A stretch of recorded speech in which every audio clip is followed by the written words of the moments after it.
Brasil, 1967. As ruas de São Paulo são tomadas por uma grande manifestação contra a guitarra elétrica. Os nacionalistas repudiam os cabeludos rebeldes que tocavam rock. Brasil, século XXI. Radicais de extrema-direita ultranacionalistas cantam rock rumo aos quartéis onde vão acampar para pedir golpe militar. Estados Unidos, 1969. O Festival de Woodstock, um dos maiores ícones do rock, é iniciado e finalizado por artistas negros, Richie Havens e Jimi Hendrix. Brasil, século XXI. Fãs de rock destilam comentários racistas em grupos de internet e são conhecidos por terem virado reacionários. Brasil, 1978. Renato Russo compõe a música Que País é Esse? Uma crítica ácida aos governantes, à ditadura e às elites. Brasil, século XXI. Militantes de extrema-direita usam a música Que País é Esse? Como uma forma de defender o governo de um homem que apoia a ditadura em eventos bancados pelas elites. Estados Unidos, 1992. O Rage Against the Machine lança Killing in the Name, uma crítica pesada ao racismo e à brutalidade policial. Estados Unidos, século XXI. Supremacistas brancos e defensores da polícia americana aplaudem emocionados Donald Trump ao som de Killing in the Name. O que diabos aconteceu? O rock virou reaça, envelheceu, e hora ou outra a gente escuta que o rock virou chato porque se politizou demais. Que porra foi que aconteceu com o rock and roll? Pra mim, que cresceu na adolescência ouvindo rock e vê o que aconteceu nos dias de hoje, é bastante vergonhoso. É difícil compreender que um gênero que começou nas minorias, abraçando todos os grupos, virou o que virou. Mas esse episódio é muito mais do que isso. É pra pensar sobre produtos culturais, indústria cultural, uma viagem sobre gerações, como funciona a indústria do entretenimento, sequestro de pautas e como no realismo capitalista, qualquer coisa pode ser apropriada e virar reacionária. Década de 1940. No Mississippi, no Alabama, Nova York, o mesmo fenômeno começa a acontecer. A música gospel dos subúrbios americanos queria sair da mesmice religiosa. A guitarra do blues e do R&B adentrava os cultos protestantes e formava um novo ritmo, mais dançante, mais contagiante e majoritariamente feminino. Big Mama Thornton e Sister Rosetta Tharpe foram duas mulheres negras que pariram isso que hoje a gente chama de rock and roll. Essa música no começo era assim, mulheres negras expressando as suas vozes. Big Mama, conhecida por ter 1,90 m de altura, foi vista cantando por dois jovens produtores, chamados Jerry Lieber e Mike Stoller. Eles se inspiraram a compor uma música para ela chamada Hound Dog, em 1952.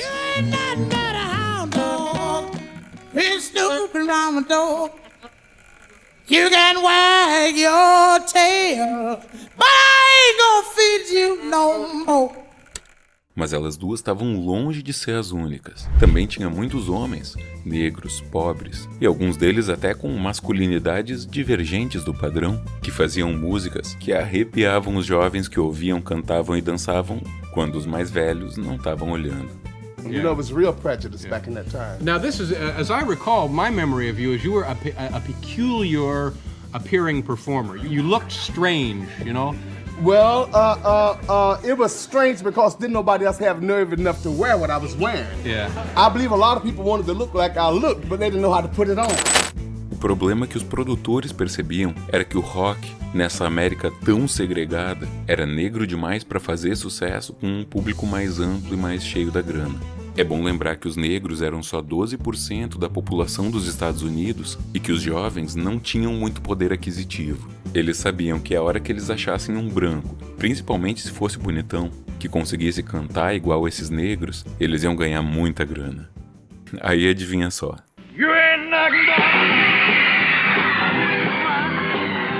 Então a música Hound Dog, que tinha feito sucesso com a Big Mama, é entregue para um garoto jovem, bonitão e branco. Até hoje, Sister Rosetta nem Big Mama tem seu nome gravado no Hall da Fama do rock e muita gente nem ouviu falar delas. Responde aí pra mim nos comentários. Você conhece o nome dessas duas? Bom, além disso, nomes que hoje são consagrados como Little Richard e Chuck Berry tiveram por muito tempo a paternidade do rock and roll renegada pra eles. Eram taxados de mulherengos, de loucões, de porra loucas e não podiam ter a paternidade do rock por isso. Eram tratados como agressivos pelo jeito que se portavam. Estereótipo negro que se perpetua até hoje, não é mesmo? Já o Elvis, que fazia todas essas mesmas coisas, mas era branco, sofria muito menos preconceito e era o rei do rock. Mas é ainda mais complexo que isso, porque nem só de racismo vivia esse momento. The obscenity and vulgarity of the rock and roll music is obviously a means by which the white man and his children can be driven to the level with the negro. Nessa primeira geração do rock, mesmo quem, como Elvis, era branco, geralmente era pobre, criminoso, usuário de drogas. Com pouquíssimas exceções, essa primeira geração do rock consistia de pessoas que, de algumas formas, eram marginalizadas. E vale notar aqui que a história da música popular está repleta de exemplos de homens e mulheres negros empurradas para as margens do gênero que eles mesmos criaram. Pra você ter noção do peso do que eu tô falando, Little Richard declarou a Rolling Stones lá em 1990, muitas décadas depois: se eu fosse branco, você sabe quão grande eu seria? Isso porque a cada ano que passava, o rock foi sendo embranquecido e embranquecido. É assim que, conforme vão acabando os anos 50 e começando os anos 60, o rock, além de ser uma forma de arte, uma expressão de cultura, se torna também um produto da indústria cultural. E esse produto vai crescer mais ainda no mercado e se embranquecer mais ainda quando, na primeira metade dos anos 60, acontece uma invasão. Em algum momento, os Beatles foram o que houve de mais famoso no mundo, mas não famoso como hoje é algum influencer do TikTok. A gente normalizou a coisa de ser famoso, mas é muito doido parar pra pensar que os Beatles, sobretudo, foram os primeiros a serem conhecidos por todo mundo através da televisão e que isso nunca tinha acontecido na humanidade. Tipo assim, nenhum faraó, nenhum imperador, nenhum Gengis Khan da vida tinha passado sua imagem tantas vezes dentro daquele tubinho de televisão colorido. Aquilo era a novidade do momento. E não à toa moldou o comportamento de toda uma geração no mundo. Se a primeira geração veio principalmente dos Estados Unidos, a segunda geração veio principalmente da Inglaterra. Se desse lado do oceano teve Jimi Hendrix, Doors, Janis Joplin, Grateful Dead, Santana, do outro lado do oceano tinha Beatles, Rolling Stones, The Who, The Kinks, Pink Floyd, Led Zeppelin, Deep Purple, Black Sabbath. Mas repara que esse pessoal brilhante que conseguia sair da Inglaterra e ganhar o mundo já era muito mais composto por homens brancos héteros, ainda que a maioria de origem pobre. Além de ser apaixonados pela música dos negros americanos, eles também traziam, pelo menos na época, uma vontade grande de romper com as estruturas, com o conservadorismo, com o moralismo.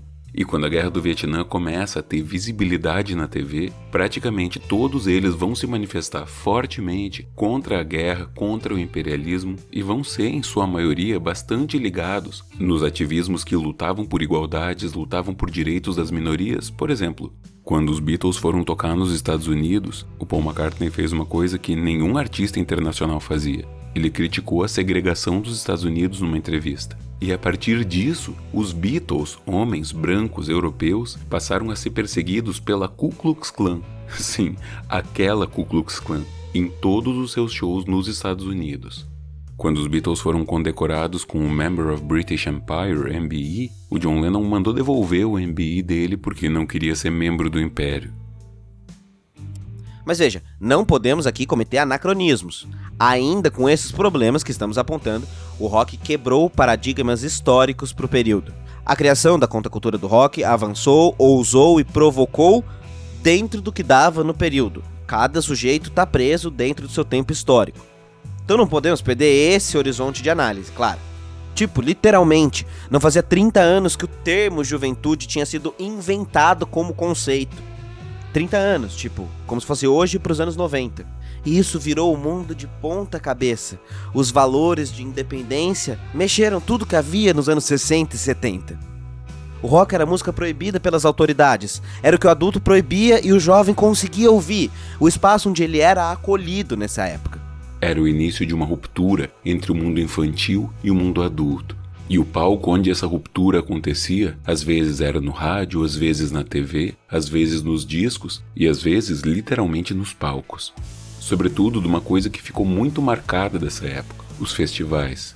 Os festivais de música aqui do Brasil são uma conversa à parte e dariam um episódio inteiro só para eles. Mas o rock não era protagonista aqui, ao contrário do Woodstock, que ficou marcado como o grande símbolo dessa geração. O Woodstock foi mesmo um marco incrível, assim como o Festival da Ilha de White, o Monterey, festivais lendários, gigantes, feitos sobretudo no amor à camisa e não por grandes corporações, e que são lembrados até hoje.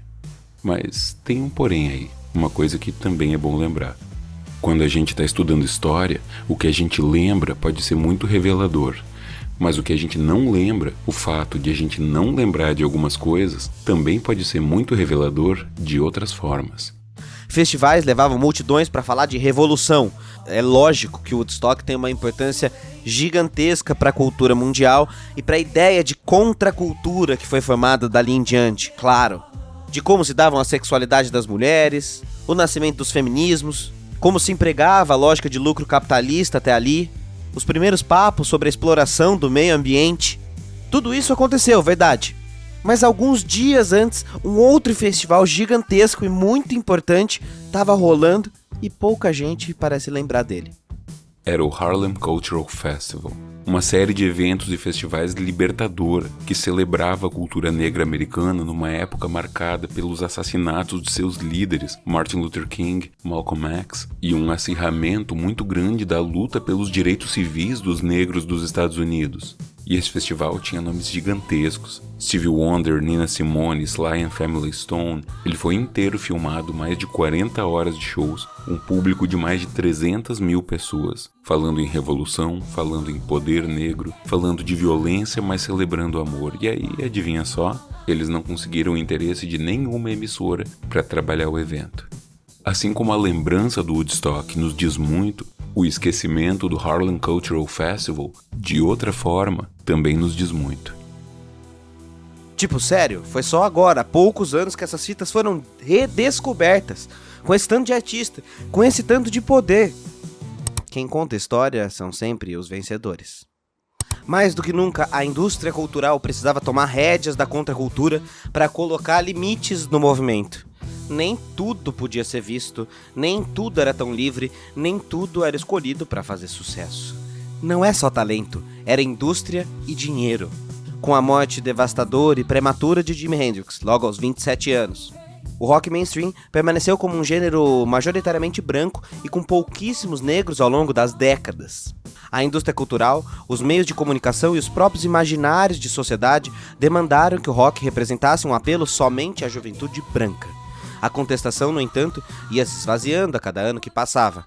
E quanto mais a indústria da cultura se apropriava dos movimentos musicais para domesticá-los e gerar lucro, mais os grupos de periferia iam sendo afastados. Quando esse rock virou realmente um enorme mercado, o que era orgânico até então passou a virar fórmulas e fórmulas de composição de músicas curtas e cada vez mais despolitizadas.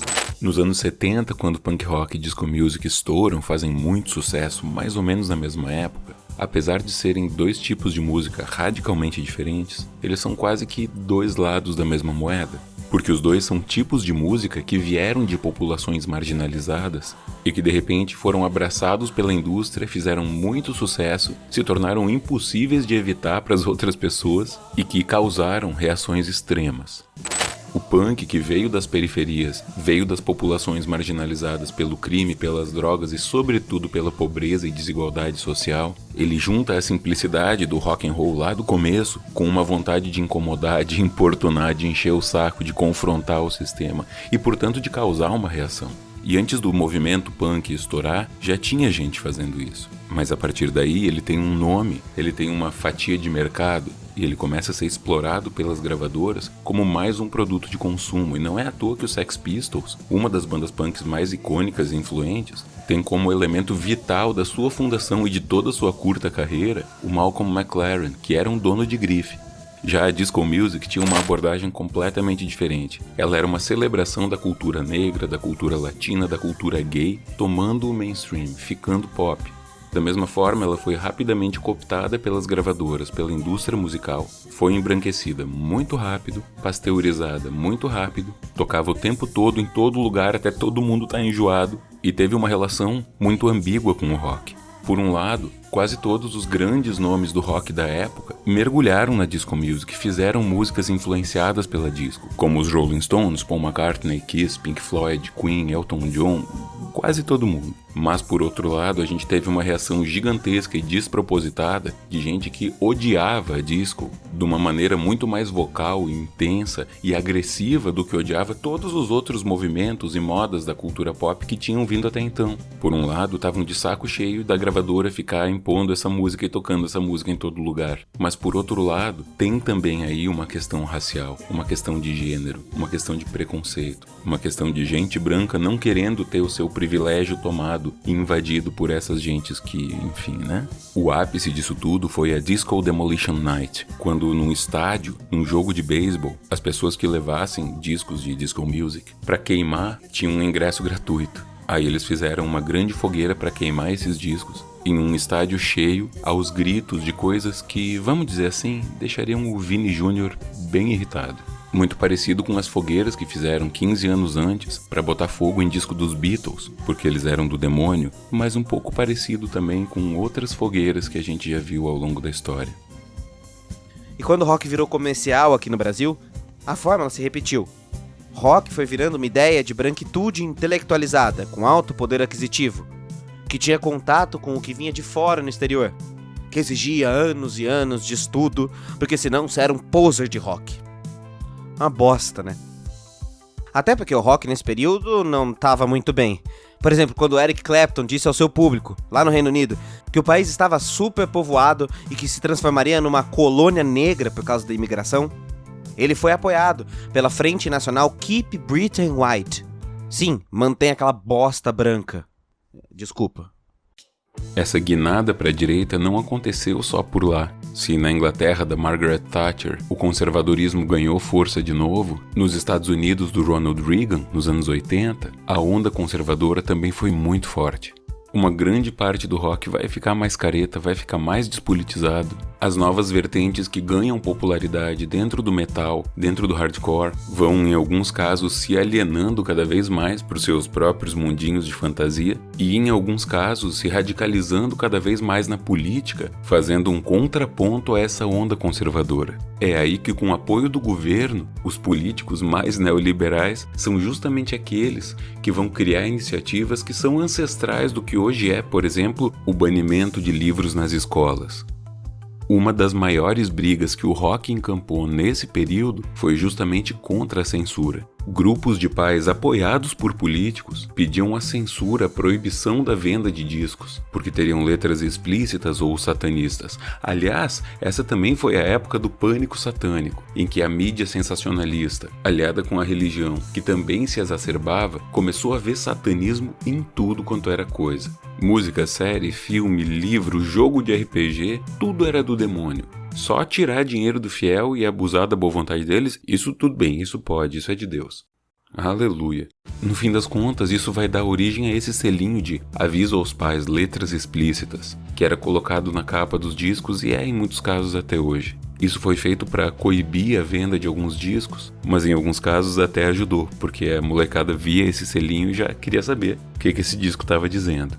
No Brasil, o rock mais popular alternava entre a crítica política, a resistência à ditadura, o combate à censura, um hedonismo completamente despolitizado que lembra muitas das coisas do sertanejo de hoje em dia, e na cena underground, sobretudo no punk e no hardcore, um crescimento cada vez maior da politização que vai prosperar ainda mais depois do final da ditadura.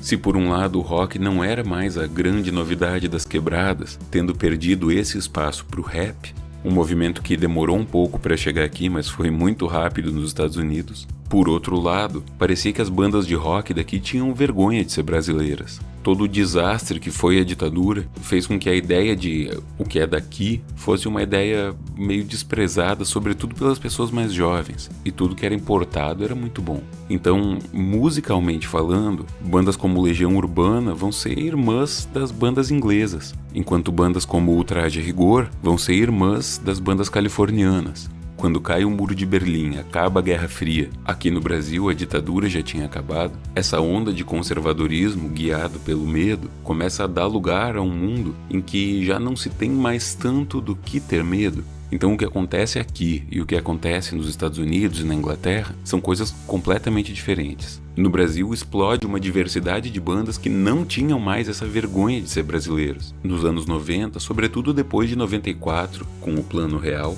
o tetracampeonato do Brasil, parece que volta a ser legal para as bandas daqui misturar um monte de elementos da nossa rica tradição musical e fazer coisas novas com isso. Chico Science, Nação Zumbi, Raimundos, Patufu, Skank, Mamonas Assassinas, todas as bandas que mais faziam sucesso eram bandas que davam uma cara de brasilidade pro seu som. Nos Estados Unidos e na Inglaterra, com o hip hop, a house music e N outros gêneros de origem negra bombando e fazendo muito sucesso, o rock vai continuar nesse movimento de se embranquecer, de ser majoritariamente branco, mas ainda em muitos casos muito politizado. De bandas como Rage Against the Machine até os principais nomes do grunge, Nirvana, Pearl Jam, todos tratavam de temas políticos nas suas letras. E assim também com esse pessoal como os Beastie Boys, que transitava mais nessa intersecção com o rap. Na Inglaterra, com o Britpop, bandas como o Oasis e o Blur não tinham tanto espaço assim para política nas suas letras, mas elas apareciam e geralmente relacionadas com o orgulho de ser classe trabalhadora que o Oasis tinha, ou com a crítica à mediocridade da vida moderna que o Blur tinha. Aliás, essa crítica à mediocridade dava muito o tom da época, porque tinha uma coisa na cultura dos ingleses, dos estadunidenses, de que parecia que a história tinha acabado. Era como se eles pensassem, a Guerra Fria acabou, a gente venceu, o nosso modelo deu certo, mas tá, e agora? A vida é só isso? Não tem algo mais além disso pra gente viver? Tô de saco cheio. Vai ter até gente como o Francis Fukuyama que vai dizer que a história tinha acabado, os grandes movimentos da história tinham chegado ao fim e que a social-democracia liberal era um modelo histórico vencedor e definitivo. E daí veio uma coisa que mudou tudo. E é por isso que esse episódio vai ficar por aqui, porque o que acontece depois é outra coisa, completamente diferente, e que merece um episódio só pra gente entender ela, porque é ela que vai dar o palco do mundo em que a gente tá vivendo agora.